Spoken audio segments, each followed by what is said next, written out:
अस्सलामुअलैकुम नाजरीन, मैं हूं आपकी मेज़बान तैयबा फराज।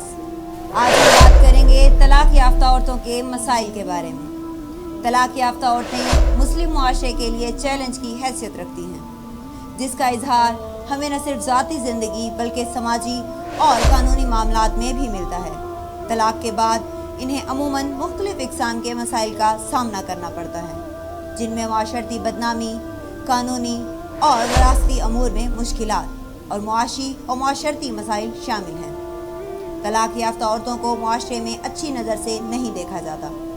दुनिया के कई मुआशरों में तलाक याफ्ता औरतों को कमज़ोर या नाकाम औरत समझा जाता है।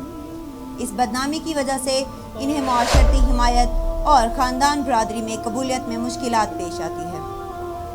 इन्हें अक्सर समाजी हलकों में पजीराई नहीं मिलती, जिससे इनकी ज़हनी सेहत पर मनफी असरात मुरतब होते हैं। बाज़ मुआशरों में औरत को वालिदैन के घर वापसी पर उन्हें ख़ानदानी माहौल में तनाव की ज़िंदगी गुजारनी पड़ती है।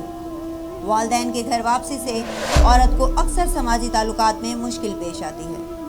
बहुत से ममालिक में तलाक याफ्ता औरतों के हकूक़ के तहफ़्फ़ुज़ के लिए कवानीन नाकिस हैं या उन पर अमल दरामद नहीं होता। कानूनी पेचीदगियाँ जैसे बच्चों की तहवील, जायदाद की तकसीम और दीगर समाजी और नफ्सियाती अमूर में औरतों को मुश्किलात का सामना करना पड़ता है।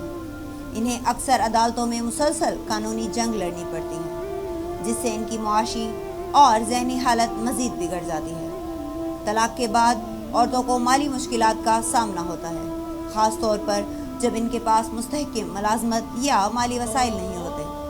अदम रोज़गार की वजह से इनके अखराजात में इजाफ़ा होता है, जबकि आमदनी कम हो जाती है या नहीं होती, जिससे इनकी रोज़मर्रा की ज़िंदगी मुश्किल हो जाती है, जिससे इन्हें अक्सर इमदादी प्रोग्रामों का सहारा लेना पड़ता है, जो कि ज़िंदगी गुजारने के लिए नाकाफ़ी होते हैं। वालिदैन के घर में ज़ाती जगह की कमी या महदूद आज़ादी की वजह से औरत को आरामदाह ज़िंदगी गुजारने में मुश्किलात पेश आ सकती हैं। वालिदैन और दीगर अहले खाना के साथ मुमकिना तनाज़ात या खिलाफात उभर सकते हैं, जो तलाक के बाद की समाजी हम आहंगी में मुश्किलात का बाइस बन सकते हैं। मुसलसल मुआशरती दबाव, खुद परस्ती और ख़ुद कलामी के दबाव से औरत की ज़हनी सेहत मुतासिर होती है, जैसे कि अफसरदगी, इज़्तिराब, चिड़चिड़ापन, ख़ानदान में अदम ताल्लुक़दारी और बेइतनाई और बेपरवाही या खुद एतमादी में कमी की सूरत भी उभरती है। हुकूमत और गैर सरकारी तंजीमें तलाक याफ्ता औरतों की मदद के लिए मुख्तलिफ प्रोग्राम्स फराहम करती हैं, जैसे कि कानूनी मशावरत, माली इमदाद और समाजी हिमायत जैसे इक़दामात को मज़ीद मौसर बनाते हैं। क़वानीन की इस्लाहात, माशरती आगाही बढ़ाने और माली मदद की स्कीमों को मजबूत करने की ज़रूरत है, ताकि तलाक याफ्ता औरतों को बेहतर सहूलतें फराहम की जा सकें। तलाक याफ्ता औरतों पर तशद्दुद एक संगीन मसला है, जिसे नज़रअंदाज नहीं किया जा सकता।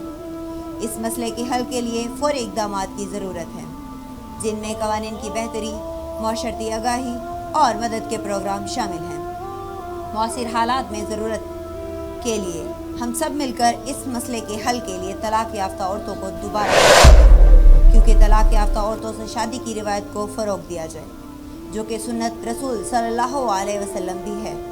हमें चाहिए तलाक याफ्ता औरतों को फिर से बेहतरीन अज़दवाजी ज़िंदगी गुजारने के लिए उनकी शरई ज़हनी तरबियत करें। अब वक्त का नागुज़ीर तकाज़ा ये है कि हुकूमत पाकिस्तान, कौमी असम्बली और तमाम सूबों की असम्बली ठोस बुनियादों पर क़वानीन बनाएं और वफाक से लेकर तहसील और टाउन की सतह पर औरतों की तहफ़्फ़ुज़ और उनकी फ़लाह व इमदाद के अनवर को यकीनी बनाएं, ताकि हम मजमूई तौर पर औरत को एक महफूज और बाइज़्ज़त ज़िंदगी गुजारने की सारी राहें हमवार कर सकें और औरतें बेराह रवी का शिकार ना हों और माशरे में बिगाड़ पैदा ना हो।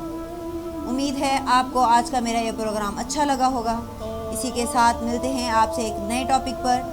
तब तक आप हमारे चैनल को लाइक कीजिए, सब्सक्राइब कीजिए और शेयर कीजिए। आपसे इजाज़त तलब करती हूँ। खुदा हाफिज़।